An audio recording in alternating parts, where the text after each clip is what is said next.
وعلیکم ورحمۃ اللہ وبرکاتہ۔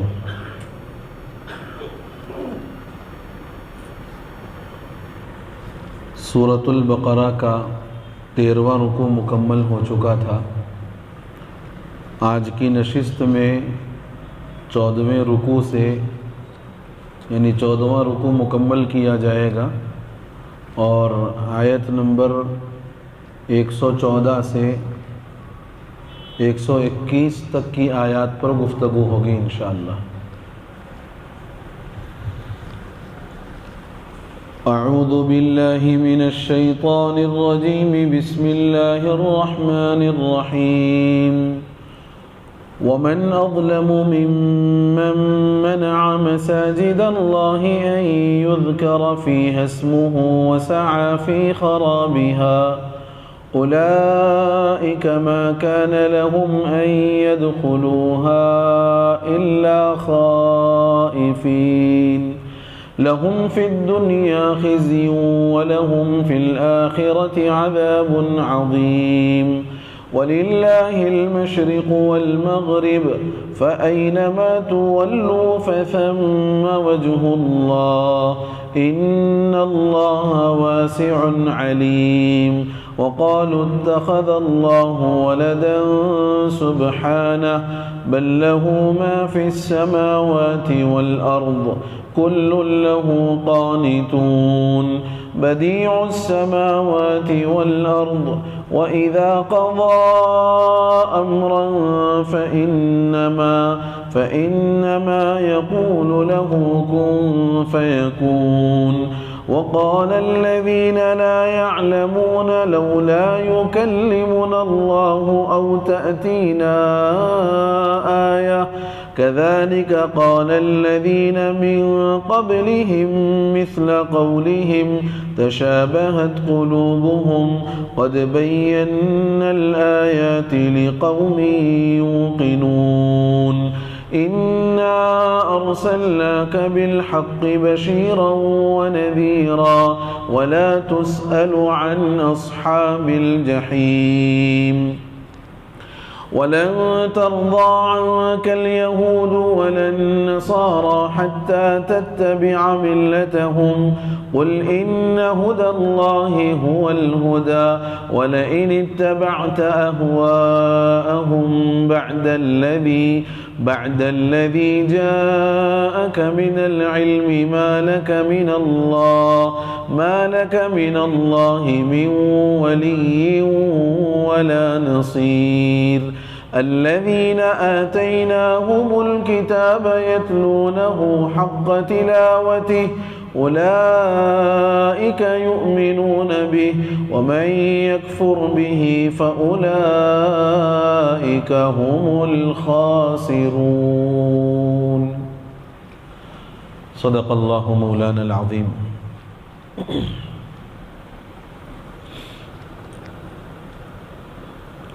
اس سے پہلے کی جو ایک آیت گزری ہے یعنی سورۃ البقرہ کی 113 نمبر والی آیت، اس میں 3 باتیں علیحدہ طور پر آئیں۔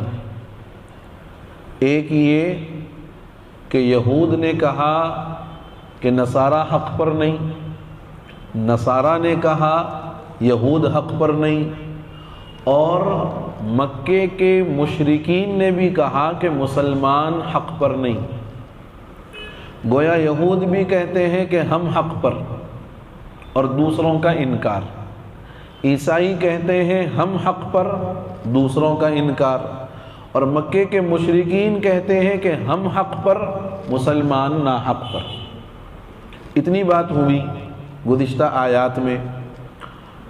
اب اسی آیت سے مربوط کرتے ہوئے آگے کی بات کو ذہن میں رکھیں۔ مشرکین نے کہا کہ ہم حق پر ہیں، مسلمان ناحق پر ہیں، تو پھر مشرکین کا اپنے آپ کو حق پر کہنا کیسے درست ہوگا جبکہ انہوں نے تو مسلمانوں کو مسجد حرام میں آنے سے اور عمرہ کرنے سے روک دیا تھا۔ اس بات کو سمجھنا چاہیے کہ مسجد اللہ کا گھر ہے اور یہ اللہ کا گھر ہر ایک کے لیے ہے۔ مسجد اللہ کا گھر ہے اور اللہ کا گھر ہر ایک کے لیے ہے۔ جو چاہے مسجد میں آئے عبادت کرے، جو چاہے مسجد میں آئے ذکر و تسبیح میں مشغول رہے، جو چاہے اللہ کے گھر میں آئے اور اپنی جو عبادات اس سے ہو سکتی ہیں وہ عبادات کرے۔ مسجد سے کسی کو روکا نہیں جا سکتا۔ اور پھر بیت اللہ شریف کا جو معاملہ تھا وہ بیت العتیق کے نام سے اللہ نے قرآن پاک میں اس کو یاد فرمایا ہے۔ اور یہ بیت العتیق یعنی خانہ کعبہ، مسجد حرام، ہر ایک کا مشترکہ عبادت گاہ ہے۔ کفار اور مشرکین بھی اپنے طریقے کے مطابق اس میں عبادت کر رہے ہیں، دور سے آنے والے بھی اپنے اپنے انداز میں عبادت کر رہے ہیں۔ اور خود مسلمانوں کے لیے بھی اس بات کی اجازت تھی کہ وہ بیت اللہ آئیں اور اپنی عبادت انجام دیں۔ لیکن مدینہ جانے کے 6 سال کے بعد صلح حدیبیہ جس سال ہوئی ہے سن 6 ہجری میں، اس سال اللہ کے رسول صلی اللہ علیہ وسلم نے ایک خواب دیکھا، اور خواب یہ دیکھا کہ آپ اپنے تمام صحابہ کے ساتھ بیت اللہ میں داخل ہو رہے ہیں اور بیت اللہ کا طواف کر رہے ہیں، بیت اللہ کا طواف کر رہے ہیں۔ یہاں یہ نکتہ بھی سمجھنا چاہیے کہ خواب جو دیکھا جاتا ہے ضروری نہیں ہے کہ اس کی تعبیر فوراً واقع ہو جائے۔ یہ ضروری نہیں ہے کہ خواب کی تعبیر فوراً واقع ہو جائے۔ دارالعلوم دیوبند میں ایک استاذ گزر گئے، ہمارے بھی استاذ تھے، حضرت مولانا حبیب الرحمن اعظمی صاحب نور اللہ مرقدہ۔ انہوں نے خواب سے متعلق حدیث جب آئی تھی تو انہوں نے اپنی بات بیان کی کہ خواب کا فی الفور ہو جانا، جو خواب آپ نے دیکھا فی الفور وہ واقع ہو جائے یہ ضروری نہیں ہے، بلکہ بعض مرتبہ اس خواب کے لیے بہت لمبا عرصہ بھی لگتا ہے۔ اب اس کی ایک مثال قرآن پاک سے ہم لیں۔ حضرت یوسف علیہ السلام نے یہ خواب دیکھا تھا کہ ان کے بھائی اور ان کی ماں، ان کے والد ان کو سجدہ کر رہے ہیں۔ خواب میں دیکھا انی رأیت 11 کوکبا والشمس والقمر رأیتهم لی ساجدین، 11 بھائی، ماں اور باپ، یہ مجھے سجدہ کر رہے ہیں۔ تعبیر اس کی یہی دی گئی تھی 11 ستارے، 11 بھائی نہیں، 11 ستارے، چاند سورج، تو 11 ستاروں سے 11 بھائی مراد ہیں، چاند سے ماں مراد ہے، سورج سے والد مراد ہے۔ اور وجہ اس کی یہ ہے کہ سورج کی روشنی سے چاند استفادہ حاصل کرتا ہے، تو سورج کا مقام بڑا ہے، سورج کا مقام زیادہ ہے چاند کے مقابلے میں، والد کا مقام زیادہ ہوتا ہے اس لیے کہ وہ سارے انتظامات کرتا ہے، اس لیے سورج سے مراد والد، چاند سے مراد والدہ۔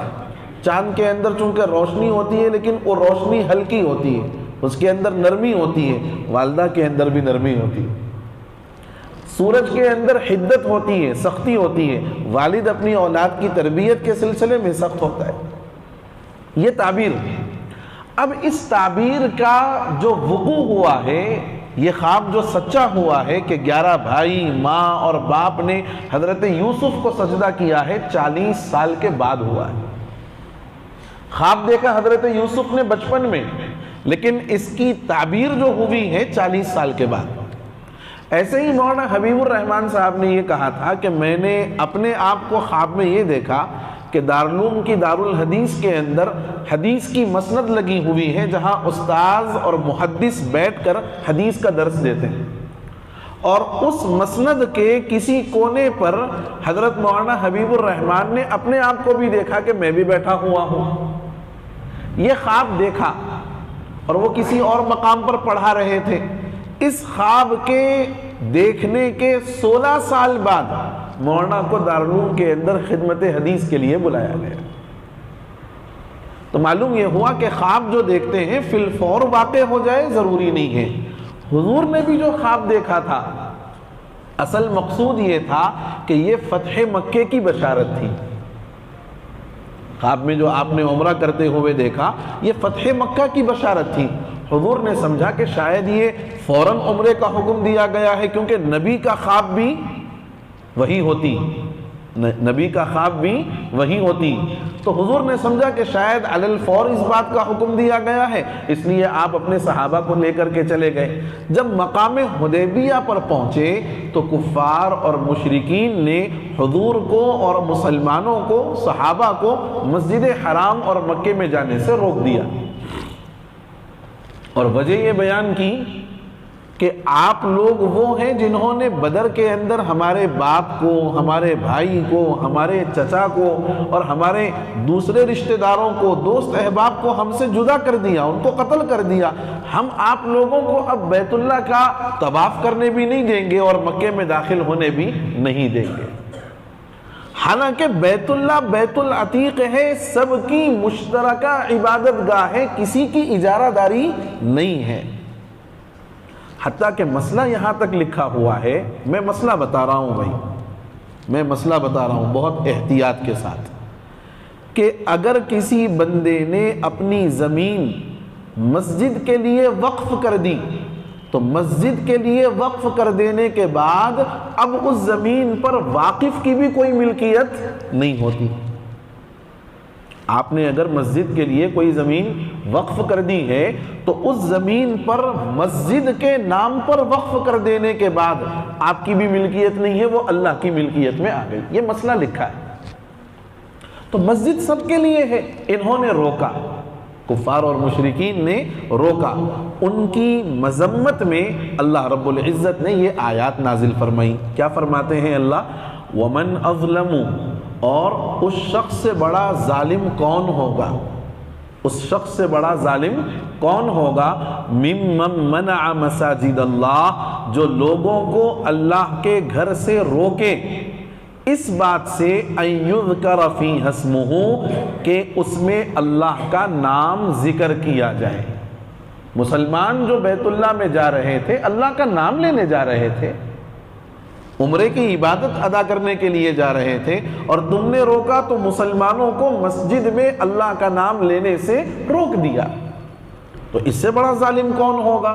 اور اگر لوگوں کو مسجد میں ذکر اللہ سے روک دیا جائے، اس کا نتیجہ یہ ہوگا کہ یہ روکنے والا مسجد کو ویران کرنا چاہتا ہے۔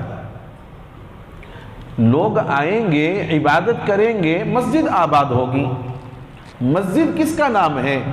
مسجد نام ہے اس جگہ کا جہاں لوگوں کو بلا روک ٹوک آ کر اپنی عبادت انجام دینے کی آزادی ہو۔ اب اگر تم نے روک دیا اور لوگ مسجد نہیں آئیں گے تو مسجد کیا ہو جائے گی؟ ویران پڑ جائے گی، اور روکنا مسجد کو ویران کرنے کے برابر ہے۔ روکنا، اللہ کے گھر میں آنے سے روکنا مسجد کو ویران کرنے کے برابر ہے۔ اس لیے آگے اللہ نے خود فرمایا وَمَنْ أَظْلَمُ مِمَّنْ مَنَعَ مَسَاجِدَ اللَّهِ، اس شخص سے بڑا ظالم کون ہوگا جو اللہ کے گھروں سے لوگوں کو روک دے اس بات سے کہ اس میں اللہ کا نام لیا جائے، وَسَعَى فِي خَرَابِهَا، اور اللہ کے گھروں کو ویران کرنے کے در پہ ہو جائے، اللہ کے گھروں کو ویران کرنے کی کوشش کرے۔ اس کے بعد فرمایا حالانکہ ادب کا تقاضا یہ تھا کہ یہ اللہ کا دربار ہے، یہ اللہ کا دربار ہے، جب اس دربار میں آؤ تو ڈرتے ہوئے آؤ۔ اولئک لہم، اولئک ما کان لہم، ان لوگوں کو چاہیے تھا ان یدخلوہا، کہ جب وہ اس میں داخل ہو، الا خائفین، تو ڈرتے ہوئے داخل ہو۔ یہ وہ دربار ہے کہ یہاں نیکی کا بھی اجر زیادہ ہے، گناہ کا بھی اجر، گناہ کا وبال بھی زیادہ ہے۔ جیسے رمضان کے اندر نیکیوں کا ثواب زیادہ ہوتا ہے، گناہ کا وبال بھی زیادہ ہے۔ بیت اللہ، مکہ، مدینہ، مسجد اقصی یعنی بیت المقدس، ان متبرک مقامات پر جہاں عبادت کا ثواب بہت زیادہ ہے، گناہ کا وبال بھی زیادہ ہے۔ اللہ فرماتے ہیں کہ ان لوگوں کو چاہیے یہ تھا کہ جب یہ داخل ہو بیت اللہ میں، مسجدوں میں، تو ڈرتے ہوئے داخل ہوں۔ خوف کرتے ہوئے داخل ہوں، اللہ کی خشیت کے ساتھ داخل ہوں۔ اور یہ کفار و مشرکین کا معمول تھا نا کہ جب اللہ کے نبی صلی اللہ علیہ وسلم بیت اللہ میں مسجد حرام میں عبادت کرتے تو جانوروں کی اوجھڑی لا کر کے رکھ دیتے تھے، جانوروں کی اوجھڑی لا کر کے رکھ دیتے، غلاظت لا کر کے ڈال دیتے تھے۔ ان لوگوں کے لیے بڑا سخت حکم ہے کہ جب تم مسجد آؤ تو ڈرتے ہوئے آؤ، اور یہ سوچ کر کے آؤ کہ یہ ایک شہنشاہ کا دربار ہے، ہم اپنی حاضری اپنی سعادت کے لیے لگانے کے لیے جا رہے ہیں۔ یہ اللہ نے حکم فرمایا، اور جو یہ کام کرے گا، لوگوں کو روکے گا، مسجد کو ویران کرے گا، مسجد میں آئے گا تو بلا خوف و خطر آئے گا، لہم فی الدنیا خزی، ان کے لیے دنیا کے اندر رسوائی ہے، وَلَهُمْ فِي الْآخِرَةِ عَذَابٌ عَظِيمٌ، اور آخرت میں ان کے لیے بڑا عذاب ہے۔ چنانچہ مشرکین کے لیے دنیا کی رسوائی یہ ہوئی کہ سن 9 ہجری میں مکہ فتح ہوا اور سارے مشرکین ذلت اور رسوائی کے اندر مبتلا ہو گئے۔ یہ تو دنیا کے اندر ہوا، آخرت کے اندر پھر ان کے لیے سخت ترین عذاب ہے۔ علماء نے یہاں یہ مسئلہ لکھا ہے کہ یہ آیت اگرچہ کہ خاص موقع پر نازل ہوئی ہے، اور میں نے یہ بات اس سے پہلے بھی بتائی کہ آیات کا شان نزول جو ہوتا ہے وہ خصوص مورد ہوتا ہے، خاص موقع پر واقع ہوتا ہے، لیکن حکم عام ہوتا ہے۔ یہ بات اس سے پہلے آئی ہے، میں نے وضاحت سے سمجھائی بھی یہ بات کہ الفاظ اگرچہ کہ خصوص مورد کے ہوں لیکن حکم عام ہوتا ہے۔ لہذا اب یہ حکم عام ہے کہ جو بندے خدا نعوذ باللہ، ہزارہ مرتبہ نعوذ باللہ، مسلمان تو کبھی قطعاً ایسا عمل نہیں کر سکتا، لیکن اگر کوئی خدا نخواستہ مسجدوں سے روکنے اور مسجدوں میں آنے سے رکاوٹ کا ذریعہ بن جائے، اور مسجدوں کو روکنے کا مطلب یہ ہے کہ مسجد ویران کرنے کی کوشش کرے، دنیا بھی برباد، آخرت میں بھی نقصان۔ قرآن کا صاف حکم۔ اچھا، اب ان لوگوں نے، کفار و مشرکین نے مسلمانوں کو تو روک دیا، لیکن اس سے مسلمانوں کا کچھ بگڑا نہیں، اس سے مسلمانوں کا کچھ بگڑا نہیں۔ کیوں؟ اس لیے کہ آگے کی آیت میں مسلمانوں کو تسلی ہے کہ عبادت کے لیے کوئی خاص جگہ متعین نہیں ہے، عبادت تو ہر جگہ ہو سکتی ہے۔ اسی کو اللہ نے فرمایا وَلِلَّهِ الْمَشْرِقُ وَالْمَغْرِبُ، اللہ ہی کی ہے مشرق اور مغرب، یعنی سارا جہاں۔ چونکہ محاورے کے اندر مشرق اور مغرب کا لفظ استعمال کیا جاتا ہے، اس لیے یہاں بھی مشرق اور مغرب کا لفظ ہے، ورنہ شمال اور جنوب بھی اللہ ہی کے ہیں، شمال اور جنوب بھی اللہ ہی کے نہیں۔ تو اس کا مطلب یہ ہے کہ ساری دنیا اور ساری دنیا کی جگہ اللہ ہی کے لیے ہے۔ مسلمان جہاں کہیں سے بھی عبادت کریں گے اللہ کو اس کا علم ہو جائے گا۔ یہاں ایک مسئلہ اور سمجھ لیں، فقہ کی کتابوں میں ایک مسئلہ آتا ہے تحری کا۔ تحری عربی لفظ ہے جس کے معنی آتے ہیں غور و فکر کرنا۔ اس مسئلے کو سمجھنے سے پہلے ایک واقعہ سمجھ لیں، یعنی واقعہ سن لیں۔ اللہ کے رسول صلی اللہ علیہ وسلم کے صحابہ ایک مرتبہ سفر جہاد پر تشریف لے گئے، سفر جہاد پر تشریف لے گئے، رات کا وقت تھا، اور رات کے وقت میں چونکہ تاریکی کی وجہ سے سمت قبلہ معلوم نہیں ہوا، لوگوں نے بہت کوشش کی لیکن سمت قبلہ معلوم نہیں ہوا، اس لیے کہ اگر دن ہوتا تو اندازہ ہو جاتا، اور اس وقت میں ہماری طرح سٹریٹ لائٹ وغیرہ بھی نہیں تھی کہ اندازہ ہو جائے۔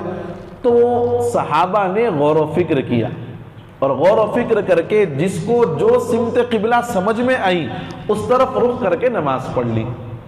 اب جب واپس اللہ کے رسول علیہ السلام کی خدمت میں حاضر ہوئے تو صحابہ نے اپنا یہ عمل بتایا کہ ہم نے ایسا ایسا کیا ہے۔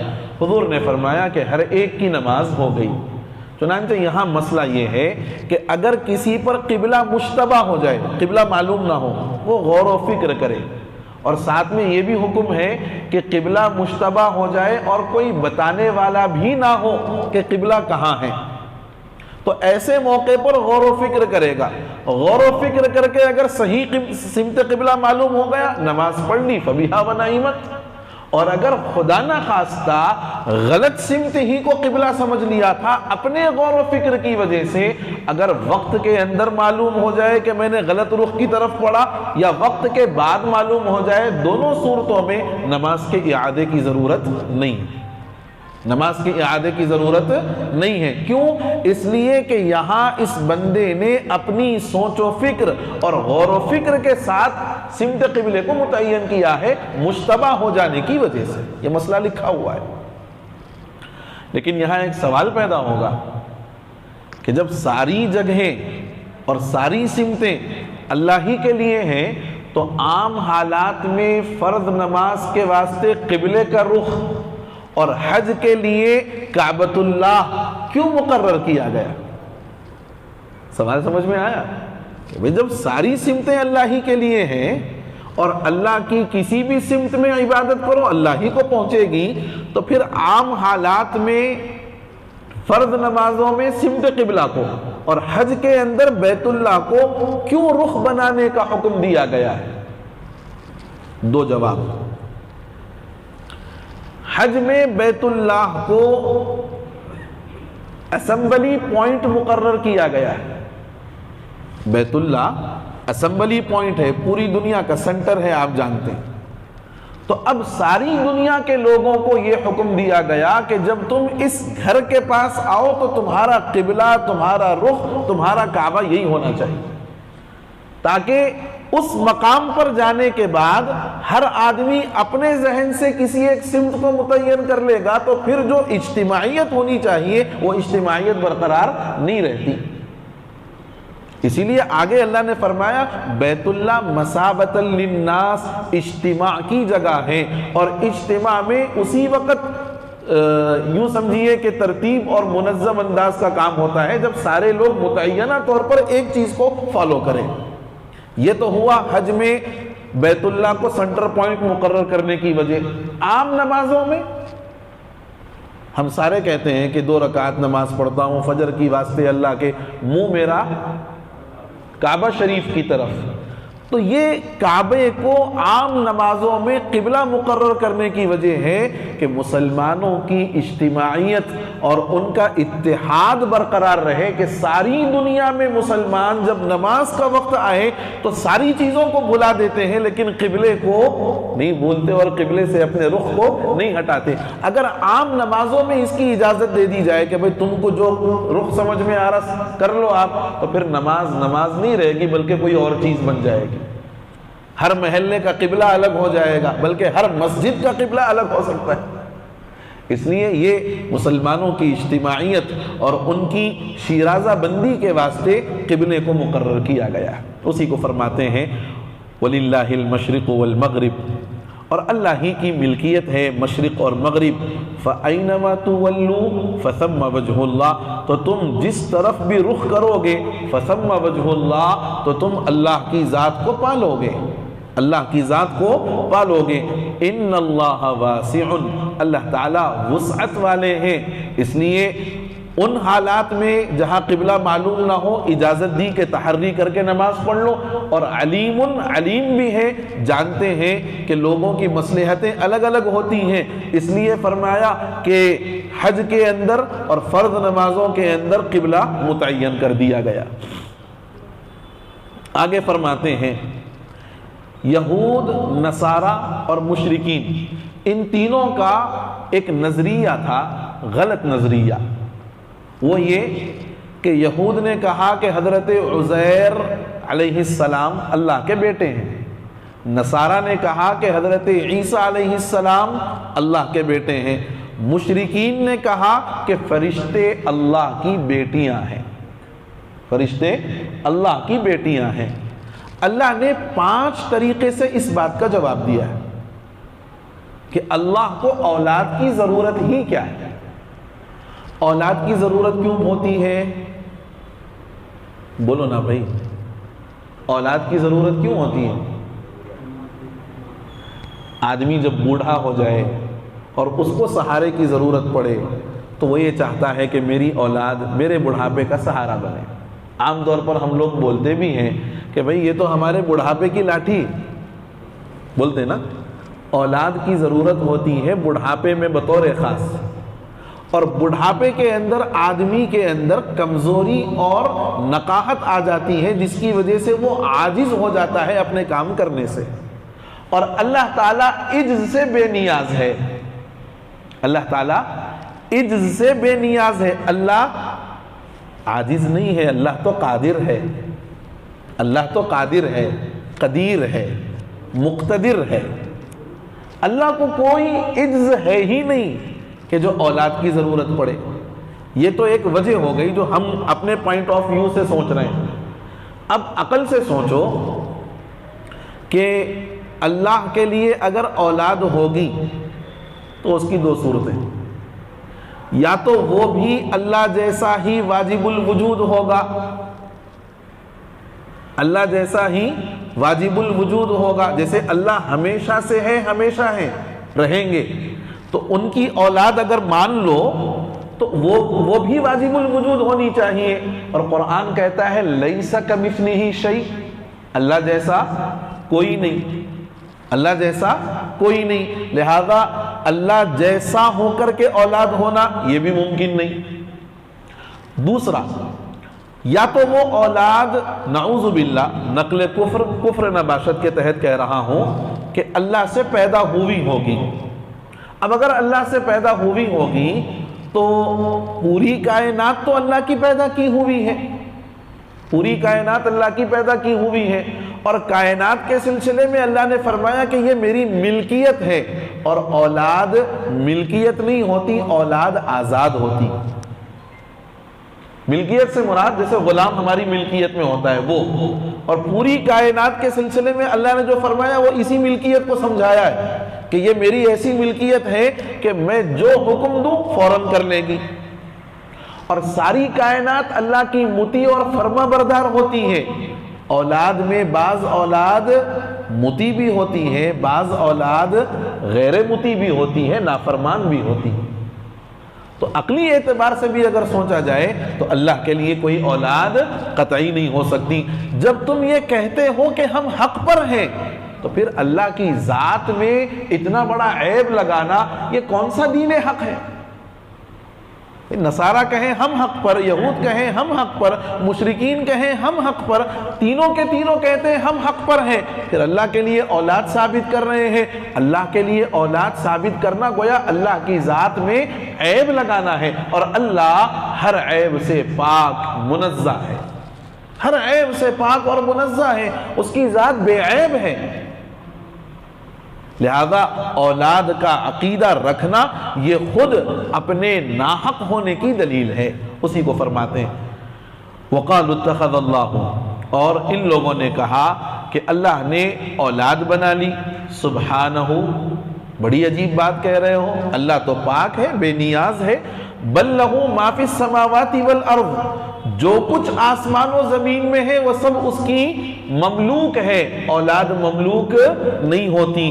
کل لہ قانتون، اور سارے کے سارے اسی کے فرما بردار ہیں، مطیع ہیں، اور اولاد کے اندر دونوں صفتیں ہیں، مطیع بھی ہو سکتی ہیں، غیر مطیع بھی ہو سکتی ہیں۔ آگے فرمایا تیسرا، چوتھی چیز، بدیع السماوات والارض، اور اللہ کو اولاد کی کیا ضرورت ہے؟ اولاد تو سہارے کے لیے استعمال ہوتی ہے، سہارے کے طور پر ہوتی ہے۔ اللہ وہ ہے جو ساری کائنات کو بغیر نمونے کے پیدا کرنے والے ہیں۔ بدیع السماوات والارض، اللہ نے آسمانوں کو اور زمینوں کو بغیر کسی سابق نمونے کے اپنی ذات سے ایجاد کیا ہے، اپنی ذات سے ایجاد کیا ہے۔ وَإِذَا قَضَى أَمْرًا، اور کہا اولاد کی ضرورت سہارے کے لیے ہوتی ہے۔ اللہ کی شان تو یہ ہے کہ سہارا اس کو ضرورت پڑتی ہے جس کے اندر عاجزی ہو، اور اللہ کی ذات کیا ہے کہ وہ تو کن فیکونی کا مالک ہے، وہ تو کن فیکونی کا مالک ہے۔ یعنی اگر کسی چیز کو اگر اللہ چاہ لے، اللہ فرمائے کن فیکون، ہو جائے گی، کسی کو جا کر وہ چیز کرنے یا لانے کی ضرورت نہیں ہے۔ تو اولاد ہونے کی جتنی صورتیں ہو سکتی ہیں وہ ساری صورتیں اللہ پر ہرگز فٹ نہیں ہو سکتی۔ اللہ اولاد سے بالکل بے نیاز ہے۔ وَإِذَا قَضَى أَمْرًا، اور جب اللہ تعالیٰ کسی کام کا ارادہ فرماتے ہیں، فَإِنَّمَا يَقُولُ، تو اللہ فرماتے ہیں کن یقول لہو، اللہ اس سے فرماتے ہیں کن ہو جا، فیکون، وہ ہو جاتی، پھر اولاد کی ضرورت کیا ہے؟ اس کے بعد آگے کی آیت میں اللہ رب العزت نے مشرکین کے ایک غلط عقیدے کا تذکرہ فرمایا، اور یہ بات ہم نے گزشتہ درس کے اندر سمجھی بھی ہے، شاید یاد بھی ہوگی آپ حضرات کو۔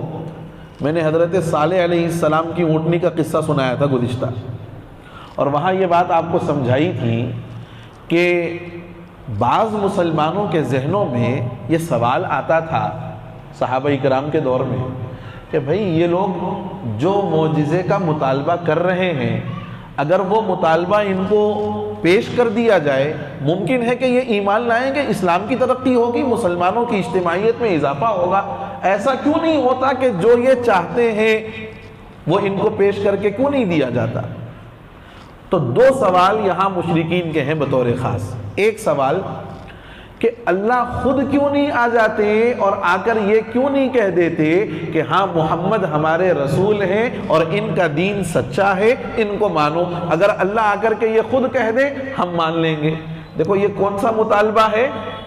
بنی اسرائیل والا۔ کون سا مطالبہ ہے؟ بنی اسرائیل والا۔ اور دوسری جو ان لوگوں کی بات تھی، ان کا جو مطالبہ تھا، ہم جو چاہتے ہیں، ہم جو معجزہ مانگتے ہیں، وہ معجزہ کیوں نہیں ظاہر ہوتا؟ ہم کہیں کہ بھئی فلاں ہو جائے، کیوں نہیں ہوتا؟ ہم کہتے ہیں کہ یہ ہو جائے، کیوں نہیں ہوتا؟ اگر ہوتا تو شاید ہم ایمان لے آتے۔ یہ دو ان لوگوں کے مطالبے ہیں۔ یہ بات جو کہہ رہے ہیں اس کی اصل وجہ یہ ہے کہ ان کو کتاب کا علم نہیں ہے۔ کتاب سے مراد ہے یہاں پر تورات اور انجیل۔ کیوں؟ اس لیے کہ تورات اور انجیل میں اس بات کو صاف لفظوں میں بیان کر دیا گیا ہے کہ دنیا کے اندر رہتے ہوئے کوئی بندہ اللہ کا دیدار علی وجہ البصیرت۔ اچھا اس کی دلیل کیا ہے؟ ہما شما تو چھوڑ دیجئے، حضرت موسیٰ علیہ السلام طور پر گئے، کہا یا اللہ دیکھنا چاہتا ہوں آپ کو، آپ کے دیدار سے مشرف ہونا چاہتا ہوں۔ اللہ نے کیا فرمایا؟ لن ترانی، موسیٰ نہیں دیکھ پاؤ گے۔ کیا کہا؟ لن ترانی، نہیں دیکھ پاؤ گے۔ لیکن حضرت موسیٰ نے کہا کہ نہیں یا اللہ دیکھنا ہی چاہتا ہوں۔ تو کہا کہ 70 پردوں کے پیچھے سے اللہ نے اپنی صرف ایک تجلی ظاہر فرمائی۔ 70 پردوں کے پیچھے سے اللہ نے ایک تجلی ظاہر فرمائی، جس کی وجہ سے حضرت موسیٰ پر غشی بھی طاری ہوئی اور پورا کوہ طور جل کر خاکستر۔ دنیا میں رہتے ہوئے پیغمبر خدا نے مطالبہ بھی کیا، اور اس مطالبے پر اللہ نے پہلے تو انکار فرمایا کہ یہ پاسبل نہیں ہے، آپ نہیں دیکھ پاؤ گے۔ لیکن جب حضرت موسیٰ نے کہا کہ نہیں میں دیکھنا ہی چاہتا ہوں، تو کہا ہماری ایک تجلی دیکھ لو، اگر تجلی دیکھ لیے تو پھر آگے کی بات دیکھیں گے۔ اور تجلی جب ظاہر ہوئی تو وہ حال جو حضرت موسیٰ علیہ السلام کے ساتھ جو صورت پیش آئی کہ آپ بھی بے ہوش ہو گئے، طور پہاڑ بھی جل گیا۔ تو یہ جو مشرکین کہہ رہے ہیں کہ اللہ خود آئے اور آ کر کے کہے کہ یہ ہمارے نبی ہے، ان کا دین سچا ہے، ان کو مانو، ان کو فالو کرو، ہم مان لیں گے، یہ کہنا اس لیے ہے کہ کتاب کا علم ان کو نہیں ہے۔ یہ تو مشرکین تھے نا مکے کے۔ اور دوسرا ان کا مطالبہ، ہم جو چاہیں وہ چیز کیوں نہیں آ رہی ہے، ہم جو مطالبہ کر رہے ہیں وہ چیز کیوں نہیں آ رہی ہے۔ تو میں نے گزشتہ کہا اور ابھی بھی کہہ رہا ہوں کہ اللہ کا ایک ضابطہ ہے، فرمائشی معجزے جب آ جائیں اور اس کے آ جانے کے بعد اگر قوم اس معجزے کا انکار کر دے یا معجزہ دیکھ کر نبی کی نبوت اور رسالت کو تسلیم نہ کرے، اللہ پوری قوم کو ہلاک کر دیتے ہیں۔ اللہ پوری قوم کو ہلاک کر دیتے ہیں۔ اور ادھر اللہ کو منظور یہ ہے کہ عرب کے لوگوں کو ہلاک نہ کیا جائے۔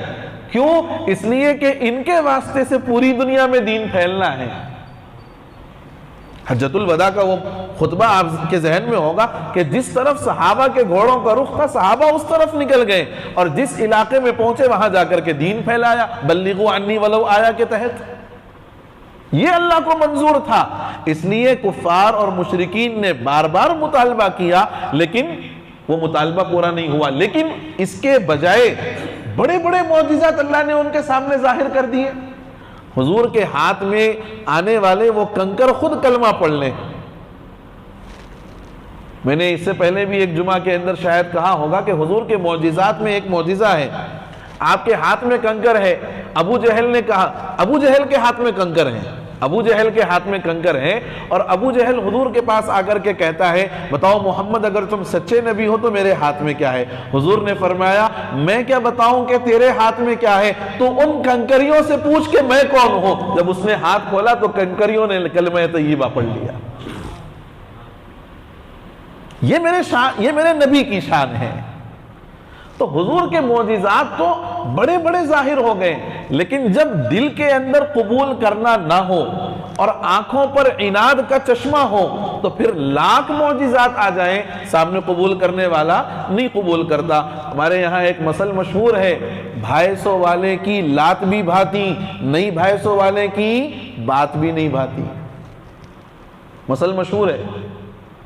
تو اصل مقصود یہ ہے کہ دل کے اندر جذبہ نہیں ہے قبول کرنے کا، دل کے اندر حضور کی رسالت کو تسلیم کرنے کا کوئی ارادہ نہیں ہے، اس لیے لاکھ معجزات ظاہر ہو جائیں لیکن وہ چیز نہیں ہوگی۔ اسی کو یہاں اللہ نے فرمایا وَقَالَ الَّذِينَ لَا يَعْلَمُونَ، اور ان لوگوں نے کہا جو کتاب کا علم نہیں رکھتے، یعنی مشرکین، کیا کہا؟ لَوْلَا يُكَلِّمُنَ اللَّهُ، اللہ کیوں نہیں ہم سے بات کرتے، اللہ کیوں نہیں ہم سے گفتگو فرما لیتے اور آ کر کے کہہ دیتے کہ یہ حق پر ہے، مانو ان کو، او تأتینا آیا، یا ہمارا مطلوبہ معجزہ کیوں ہمارے پاس نہیں آتا، ہم جو چاہ رہے ہیں وہ معجزہ ہمیں کیوں نہیں آتا۔ اللہ فرما رہے ہیں کذالک قال الذین من قبلہم مثل قولہم، ان سے پہلے جو لوگ گزر گئے ہیں انہوں نے بھی ایسا ہی کہا تھا۔ کذالک، اسی طرح، قال الذین، ان لوگوں نے کہا، من قبلہم، جو ان سے پہلے گزر گئے، مثل قولہم، ہو بہو ان کی بات کی طرح، سیم ٹو سیم کاپی، گویا ان لوگوں نے جو کہا تھا اسی بات کو انہوں نے یہاں لا کر کاپی پیسٹ کر دیا، مثل قولہم۔ اللہ فرماتے ہیں تشابہت قلوبہم، ان کے قلوب آپس میں ملے ہوئے ہیں، ایک جیسے ہیں، جو چیزیں ان سے کئی سو سال پہلے لوگوں کے دلوں میں آئی تھی آج ان کے دلوں میں بھی وہی بات آ رہی ہے، تو ان کے دل آپس میں ملے ہوئے ہیں۔ تشابہت قلوبہم قد بینا الآیات، اللہ فرماتے ہیں کہ ہم نے کئی نشانیاں واضح کر دی ہیں اس قوم کے لیے جو یقین رکھنے والے ہیں، اور ان کے دلوں میں یقین ہے ہی نہیں، ان کے دلوں میں یقین ہے ہی نہیں، لہذا جب یقین نہیں ہوگا تو بات مانیں گے نہیں۔ یہاں تک مشرکین کی باتیں ہو گئیں، ان کے مطالبے، ان کے اعتراضات۔ اب اس کے بعد کلام کا رخ پھیر دیا گیا ہے نبی مکرم صلی اللہ علیہ وسلم کی جانب۔ فرمایا کہ ان لوگوں کے بار بار مطالبے کرنے یا ان کے تکلیف پہنچانے یا ان کے اذیت دینے پر آپ توجہ نہ کیجیے، آپ اپنا کام کرتے رہیے، آپ اپنا کام کرتے رہیے۔ فرمایا انا ارسلناک بالحق، ہم نے آپ کو حق دین دے کر کے بھیجا ہے، اور آپ کی دو صفات بیان کر دی کہ آپ اس ایمان کو قبول کرنے والوں کے لیے خوشخبری سنانے والے ہیں، اور اس ایمان کا یا اس مذہب کا انکار کرنے والوں کے لیے ڈرانے والے ہیں۔ جو قبول کر لیں خوشخبری سناؤ کہ تمہارے لیے جنت ہے، تمہارے لیے جنت کی فلاں نعمت ہے، تمہارے لیے اللہ کا دیدار ہے، تمہارے لیے ایسے ایسے عیش و آرام ہے، تمہارے لیے ایسی ایسی راحتیں ہیں، یہ ہے بشیر، خوشخبری سناؤ۔ اور جو ایمان نہ لائے، حضور کی بات کا انکار کر دیں، ڈراؤ ان کو کہ اگر نہیں لاؤ گے آخرت میں ہمیشہ کے لیے جہنم کا ایندھن بن جاؤ گے، اور جہنم میں اس طریقے کے عذابات ہیں، اور یہ عمل پر یہ عذاب ہے، نماز چھوڑنے پر یہ عذاب ہے، نبی کو نہ ماننے پر یہ عذاب ہے، نبی کو ستانے پر یہ عذاب ہے، مسلمانوں کو ستانے پر یہ عذاب ہے۔ یہ آپ بتائیے، ان کو ڈرائیے، اور ان لوگوں کی طرف توجہ مت کیجیے، ان کا کام تو ایسا ہی ہے، یہ کرتے رہیں گے، آپ اپنا کام اور اپنا فرض منصبی آپ ادا کرتے رہیے۔ انا ارسلناک بالحق بشیرا ونذیرا، کہ یقیناً ہم نے آپ کو حق دین دے کر کے بھیجا ہے، خوشخبری سنانے والا اور ڈرانے والا بنا کر، اور اگر آپ کی کار تبلیغ مکمل ہو جانے کے بعد اگر کوئی جہنم میں چلا جائے، ایمان قبول نہ کرے اور ایمان نہ ہونے کی وجہ سے جہنم کا ایندھن بن جائے، آپ سے اس کے بارے میں باز پرس نہیں ہوگی کہ وہ کیوں جہنم میں چلا گیا، وہ کیوں جہنم میں چلا گیا۔ اب یہاں یہ مسئلہ بھی ہمیں سمجھنا چاہیے کہ اگر ہمیں دین کا علم مل رہا ہے اور دین کی معلومات حاصل ہو رہی ہیں تو اس پر عمل کرنا ہماری اپنی ذمہ داری ہے، اور اگر ہم عمل نہیں کریں گے اور اس عمل نہ کرنے کی وجہ سے اگر بفرض محال اللہ کی پکڑ میں آ جائیں گے تو اس پکڑ میں آنے کا سوال ان لوگوں سے نہیں کیا جائے گا جو عوام کی رہنمائی اور رہبری کرتے ہیں، باقی ذمہ داری ان کی ہے کہ آپ بتاتے رہیں، آپ ان کے سامنے حق بات پیش کرتے رہیں، اگر اس کے باوجود بھی وہ نہ مانے تو آپ اب آگے جا کر کے گھول کر پلانے کے مکلف نہیں۔ وَلَا تُسْأَلُ عَنْ أَصْحَابِ الْجَحِيمِ، اور آپ سے جہنمیوں کے بارے میں سوال نہیں کیا جائے گا۔ یہاں تک حضور علیہ الصلوۃ والتسلیم کے لیے یہ جملہ ارشاد فرمایا گیا۔ پھر آگے یہود و نصارہ کی خصلت اور مسلمانوں کو ان سے آگاہ رہنے کی بات ارشاد فرمائی جا رہی۔ کیا؟ یہود اور نصارہ مسلمانوں کو کنفیوز کرتے تھے یہ کہہ کر کہ ہم حق پر ہیں، وہ کہتے ہم حق پر ہیں، لہذا کنفیوز کرتے اور مسلمانوں سے کہتے کہ ہمارے پاس آ جاؤ، نصارہ کہتے کہ ہمارے پاس آ جاؤ۔ حالانکہ عیسائیت ہو یا یہودیت ہو یہ نسلی مذہب ہے، نسل در نسل چلتا ہوا آیا ہے۔ میں نے کہا آپ سے اس سے پہلے بھی کہ حضرت موسیٰ کے بعد بنی اسرائیل میں 4000 انبیاء آئے، 4000 انبیاء، تو اس کا مطلب یہ ہے کہ نسلاً بعد نسلاً یہ یہودیت چلتی رہی ہے، اور اس کا آغاز ہوا حضرت یعقوب علیہ السلام، نسل در نسل چلتی رہی، اور بنی اسرائیل کے آخری پیغمبر ہے حضرت عیسیٰ علیہ السلام۔ اب یہ جو مطالبہ کر رہے ہیں کہ ہم حق پر ہیں لہذا ہمارے پاس آ جاؤ، ہم حق پر ہیں لہذا ہمارے پاس آ جاؤ، ان کو تمہارے یہودیت میں آنے یا عیسائیت میں آنے سے کوئی سروکار نہیں ہے، ان کو تمہارے یہودیت میں آنے سے یا تم کو یہودی بنا دینے سے ان کو کوئی سروکار نہیں ہے، ان کا مقصود اصلی یہ ہے کہ تم اسلام سے پھر جاؤ، بس ان کا مقصود اصلی یہ ہے کہ تم اسلام سے پھر جاؤ۔ میرے بزرگوں یہاں سمجھو کہ آج جتنی باطل تحریکیں ہیں، جتنے باطل فرقے ہیں جو واقعتاً دائرہ اسلام سے خارج ہیں، وہ اگر بڑی صلح کل کی بات کر لیں اور وہ ایسی بات کر لیں جو بعض مرتبہ بعض مسلمانوں کو بھی بڑی اچھی لگتی ہیں، بھلی لگتی ہیں کہ بات تو بڑی صحیح بولا، ہوں گا غیر مسلم مگر بات بڑی صحیح بولا، تو آپ یاد رکھنا چاہیے کہ ان کو اس بات کے کہنے سے کوئی سروکار نہیں ہے، ان کا مقصود یہ ہے کہ آپ کے ایمان پر ڈاکہ ڈالا جائے۔ اور کیوں ساری باطل تحریکوں کا مطمع نظر مسلمان کا ایمان ہے؟ اس لیے میرے بزرگوں کہ مسلمان ہر چیز کا سودا کر سکتا ہے مگر اپنے ایمان کا سودا نہیں کر سکتا، اور جب تک مسلمان ایمان کی حالت میں رہے گا دنیا میں ہر چیز کے مقابلے کے لیے بھی تیار رہے گا۔ جب یہ اہم چیز اس سے نکال دی جائے گی تو پھر یہ بلا جو ہے روح کا ایک بدن ہے اور یہ ایک چلتی پھرتی لاش ہے۔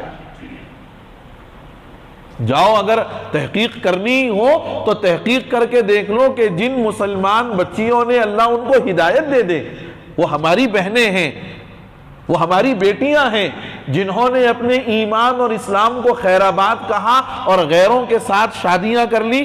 آج ان کی زندگیوں کا جائزہ لے کر کے دیکھ لو کہ ان کی زندگیوں کا سکون غارت ہو گیا ہے۔ اب چند دنوں، چند مہینوں یا ایک آدھ سال اس کے ساتھ زندگی گزارنے کے بعد کپڑے کے یعنی گھر کے یعنی میلے کچیلے جو کپڑے ہوتے ہیں جن کو پونچھ کر کے پھینک دیا جاتا ہے، ان بچیوں کی حالت میرے بزرگوں اس سے بھی زیادہ گزری ہو گئی کہ ان کو نکال کر کے پھینک دیا گیا، نکال کر کے پھینک دیا گیا۔ اب جہاں اس نے نکاح کیا تھا یا ان کے دھرم کے حساب سے شادی کر لی تھی وہ وہاں لوٹ کر واپس نہیں جا سکتی، اور ادھر ماں باپ اپنی ناک اور اپنی معاشرے کے اندر اپنی ایک سٹیٹس کے نام پر اس کو اپنے پاس آنے نہیں دیتے، اس کو اپنے پاس آنے نہیں دیتے۔ اب یہ بیچاری نہ ادھر کی رہی نہ ادھر کی رہی۔ میں آپ کو بڑی صاف بات کہہ دوں کہ ایسی لڑکیاں اپنی باقی کی زندگی یا تو گزارتی ہیں تو کسی فحش اور غلط کاری میں مبتلا ہو جاتی ہیں، یا پھر ان کے پاس دوسرا راستہ خودکشی کا ہوتا ہے۔ اب غور کرو کہ یہ غیر مسلموں نے جو مسلمان لڑکیوں کو اپنے جال میں پھنسایا، دام محبت میں اپنے گرفتار کیا، مقصود کیا تھا کہ بھئی ہم ساری زندگی تمہارے ساتھ رہیں گے، تمہیں دھکا لگنے نہیں دیں گے، تم ڈرو نہیں، تمہاری کمیونٹی کو بھی ہم سنبھال لیں گے وغیرہ وغیرہ۔ لیکن چند مہینوں یا ایک آدھ سال کے بعد اس کی حالت اس میلے کچیلے کپڑے سے بھی بدتر ہے۔ کالی کا کپڑا تو بھی کم از کم ہم لوگ دھو لے کے رکھ لیتے کہ بھئی چلو دوسرے کام کے واسطے تو استعمال کریں گے، اگر یہاں باورچی خانے میں استعمال کرنے کے لائق نہیں رہا تو۔ میں آپ سے بڑے صاف الفاظ میں کہہ رہا ہوں، کئی ایسی مسلمان بچیاں جنہوں نے یہ غلطی کر دی، کی غلطی، ان کے غلطی کا انکار نہیں ہے، لیکن جن لوگوں کے ساتھ انہوں نے اپنی زندگی گزارنے کا فیصلہ کیا، الامان والحفیظ، ان کی عزتیں محفوظ نہیں ہیں۔ وہ غیر مسلم اپنے دوستوں کو لا کر اس سے جنسی تعلقات قائم کرواتا ہے، یوں عزتیں نیلام ہو رہی ہیں۔ تو یہ ہماری بھی ذمہ داری ہے کہ اگر باطل بڑے اچھے انداز میں بلاتا ہے تو اس کے پیچھے کوئی نہ کوئی چیز لازم ہوتی ہے۔ کنول کا پھول بڑا اچھا دکھتا ہے دور سے دیکھنے پر، لیکن جب قریب جاؤ تو اندر چلا جاتا ہے آدمی، اس لیے کہ وہ بیچ دریا کے اندر اٹھتا ہے، اطراف میں سارا پانی اور کیچڑ ہوتا ہے۔ تو اپنے ایمان کی حفاظت یہ بہت اہم چیز ہے۔ اسی کو فرمایا وَلَن تَرْضَىٰ عَنْكَ الْيَهُودُ وَلَا النَّصَارَىٰ، اور آپ سے ہرگز راضی نہیں ہوں گے یہود اور نہ ہی نصارہ۔ کب تک؟ حَتَّىٰ تَتَّبِعَ مِلَّتَهُمْ، یہاں تک کہ آپ ان کی ملت اور ان کے دین کی اتباع کر لیں۔ آپ اگر ان کی دین کی اتباع کر لیں، ان کے ملت کو مان لیں، قبول، خوش۔ کیوں خوش؟ اس لیے کہ آپ اپنے ایمان کو خیر آباد کہہ چکے ہو۔ مقصود وہی ہے نا، ایمان سے آپ کو ہٹانا۔ تو فرمایا اچھا یہ خطاب اگرچہ کہ نبی کو ہے لیکن مخاطب امت ہے، کیونکہ نبی سے تو یہ عمل ناممکن تو دور کی بات ہے، تصور بھی نہیں کیا جا سکتا۔ تو یہ خطاب اگرچہ کہ نبی کو کیا گیا لیکن مخاطب امت ہے کہ تم سے یہود اور نصارہ ہرگز راضی نہیں ہوں گے یہاں تک کہ تم ان کی ملت کی اتباع کر لو۔ مسلمانوں کو یہاں کہا گیا ہے کہ مسلمانوں ببانگ دوحل کہو، کلمہ حق ببانگ دوحل کہو، علی الاعلان کہو، قل ان ھدی اللہ ھو الھدی، کہ سچا مذہب تو مذہب اسلام ہے، سچی ہدایت تو اللہ ہی کی ہدایت ہے۔ قل ان ھدی اللہ ھو الھدی، آپ فرما دیجئے کہ یقیناً اللہ کی ہدایت ہی برحق ہدایت ہے، سچی ہدایت ہے۔ لیکن آگے پھر ڈرایا بھی گیا وَلَئِنِ اتَّبَعْتَ أَهْوَاءَهُمْ بَعْدَ الَّذِي جَاءَكَ مِنَ الْعِلْمِ، اور اگر آپ نے ان کی خواہشات کی اتباع کر لی بعد اس کے کہ آپ کے پاس علم آ چکا، حقیقی بات آپ کو معلوم ہو گئی، حقیقی بات معلوم ہو گئی، اگر پھر غیر مسلموں کے جال میں آ جاؤ گے یا ان لوگوں کے جال میں آ جاؤ گے جو ہماری بیٹیوں اور بہنوں کے ایمان پر ڈاکہ ڈالنے کے لیے بیٹھے ہیں، یاد رکھنا چاہیے مَا لَكَ مِنَ اللَّهِ مِن وَلِيٍّ، تمہارے لیے اللہ کے سوا کوئی مددگار نہیں ہوگا اور کوئی ذمہ دار نہیں ہوگا۔ جیسے میں نے کہا کہ ان بچیوں کا نہ تو وہاں کوئی ٹھکانہ ہے نہ اپنے گھر کوئی ٹھکانہ ہے، یہ بالکل معلق ہیں، یا تو کوئی غلط راستہ اختیار کر لے یا پھر خودکشی کر لے۔ مَا لَكَ مِنَ اللَّهِ مِن وَلِيٍّ وَلَا نَصِيرٍ۔ اچھا ایک اہم بات جو بتائی گئی ہے اور یہ چیز ہمیں ہر مرتبہ سوچنے کی ضرورت ہے، اس بات کا خلاصہ یہ ہے کہ یہود اور نصارہ میں ایسا بھی نہیں تھا کہ سارے صرف اور صرف ہٹ دھرم تھے، ضدی تھے، بلکہ ان کے اندر بھی حق پرست لوگ تھے۔ بھئی دیکھو چشمہ آپ نے اگر کالا لگایا ہے، باہر جاؤ گے تو ہر چیز کیا نظر آئے گی؟ کالی نظر آئے گی۔ سفید چشمہ آپ نے لگایا، باہر جاؤ گے تو ہر چیز اجلی اجلی نظر آئے گی۔ کہنے کا مطلب یہ ہے کہ آدمی اپنے ذہن کو جس زاویے اور جس رخ پر ڈال دے گا تو پھر وہ چیز ویسے ہی نظر آئے گی۔ وہ ایک شعر ہے، مجھے شاعری سے کوئی زیادہ دلچسپی نہیں ہے، لیکن اس کا خلاصہ یہ ہے کہ ساری زندگی ہم اپنا چہرہ دھوتے رہے، یہ کبھی نہیں دیکھا کہ گرد آئینے پر تھی۔ ساری زندگی چہرہ دھوتے رہے لیکن یہ کبھی نہیں دیکھا کہ گرد آئینے پر ہے۔ مطلب یہ ہے کہ اگر ذہن کو بالکل صاف کر کے، بغیر کسی قیل و قال کے اور بغیر کسی خاص نظریے کے اگر قرآن کا مطالعہ کریں یہ اہل کتاب، قرآن کا مطالعہ کریں یہ اہل کتاب، تو اس کتاب میں یعنی قرآن میں وہ ساری چیزیں ان کو ملیں گی جو ان کی آسمانی کتابوں میں پہلے سے بیان ہو چکی۔ اور جب ان باتوں کو یہ دیکھ لیں گے کہ ہاں یہ تو وہی باتیں ہیں جو ہماری آسمانی کتابوں میں آئی ہیں، تو پھر نبی پر ایمان لانے اور قرآن کو قبول کرنے کے لیے کوئی چیز رکاوٹ نہیں ہوگی۔ لیکن ان لوگوں میں اکثر لوگوں نے ایک خاص نظریہ اپنا قائم کر لیا، اور اس نظریے کو قائم کر کے اب جب قرآن کو دیکھتے ہیں تو میں نے کہا کہ کالا چشمہ لگاؤ گے تو ساری چیزیں کالی نظر آئیں گی، سفید چشمہ لگاؤ گے تو ہر چیز اجلی نظر آئے گی۔ اس لیے مسلمانوں کو بھی چاہیے کہ کوئی بھی اگر معاملہ ہو تو اس کے اندر اپنے ذہن کی عینک کو بالکل صاف رکھیں، ذہن کی عینک کو بالکل صاف رکھیں۔ اگر ہمارا ذہن صحیح ہوگا اور ہمارے ذہن کی سوچ اور فکر صحیح ہوگی تو پھر ہر چیز میں خیر نظر آئے گا۔ اور اگر ہم کوئی نظریہ پہلے سے قائم کر لیں اور پہلے سے کوئی چیز طے کر لیں تو وہ چیز جب اچھی بھی رہے گی تو ہمارے کو اس کے اندر کیڑے نظر آئیں گے۔ تو یہ اللہ رب العزت فرماتے ہیں کہ یہود میں کچھ لوگ ہیں جنہوں نے قرآن کو ویسے انداز میں پڑھا جیسے پڑھنے کا حق ہے، لہذا اس کے نتیجے میں وہ لوگ راہ راست پر آئے۔ یہود میں عبداللہ ابن سلام رضی اللہ عنہ یہ ایمان قبول کیے، ان کے ساتھیوں نے ایمان قبول کیا۔ نصارہ میں عدی ابن حاتم جو حاتم طائی کا بیٹا تھا اس نے بھی اسلام قبول کیا۔ عدی ابن حاتم شکار کی جتنی روایات ہیں، شکار کرنے کی جتنی روایات ہیں وہ عدی ابن حاتم رضی اللہ عنہ سے مروی، قبول کیا۔ حاتم طائی کا بیٹا، حاتم طائی نہیں کہہ رہا، عدی ابن حاتم۔ تو ان لوگوں نے قرآن کو اس انداز میں پڑھا جس طرح پڑھنے کا اللہ نے حکم دیا۔ بات صاف ہوتی چلی گئی، ذہن کھلتا چلا گیا، اور یہ بات سمجھ میں آئی کہ ہاں یہ کتاب بھی برحق ہے، ہماری کتابوں کی تصدیق کرتی ہے، لہذا اس کو بھی مانو اور اس کے لانے والے نبی کو بھی مانو۔ اسی کو فرمایا الذین آتیناہم الکتاب، اہل کتاب میں جن لوگوں نے یتلونہ قرآن کی تلاوت کی حق تلاوتی، جیسے اس کی تلاوت کرنے کا حق ہے، یعنی صاف ذہن ہو کر، خالی الذہن ہو کر، اور تعصب کی عینک کو اتار کر، کوئی نظریہ قائم کیے بغیر بالکل خالی الذہن ہو کر جنہوں نے قرآن کی تلاوت کی جیسے کہ اس کی تلاوت کا حق ہے، اولئک یؤمنون بی، یہ وہ لوگ ہیں جنہوں نے قرآن پر ایمان لائے، یہ وہ لوگ ہیں جنہوں نے رسول کی رسالت کو تسلیم کیا۔ وَمَن يَكْفُرْ بِهِ، اور اس طرح تلاوت کرنے کے بعد بھی جو انکار کر دے، وَمَن يَكْفُرْ بِهِ، جو قرآن کا انکار کر دے، نبی کا انکار کر دے، فَأُولَئِكَ هُمُ الْخَاسِرُونَ، تو یہ وہ لوگ ہیں جو دنیا میں بھی نقصان اٹھائیں گے، آخرت میں بھی نقصان اٹھائیں گے۔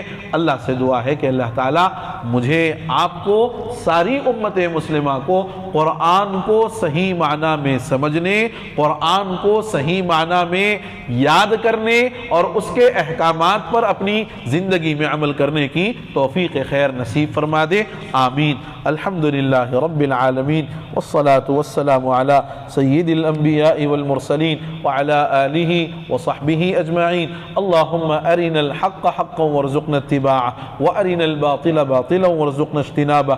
یا حی یا قیوم برحمتک نستغیث، اصلح لنا شأننا کلہ ولا تکلنا الى انفسنا طرفت عین۔ اللہم آت نفوسنا تقواها وزکها انت خیر من زکاها انت ولیها ومولاها فی الدنیا والآخرہ انک انت التواب الرحیم۔ جزا اللہ عنا محمدا ما هو اہلہ صلی اللہ تعالی علیہ وسلم۔ سبحان ربک رب العزت عما یصفون وسلام علی المرسلین والحمد للہ رب العالمین۔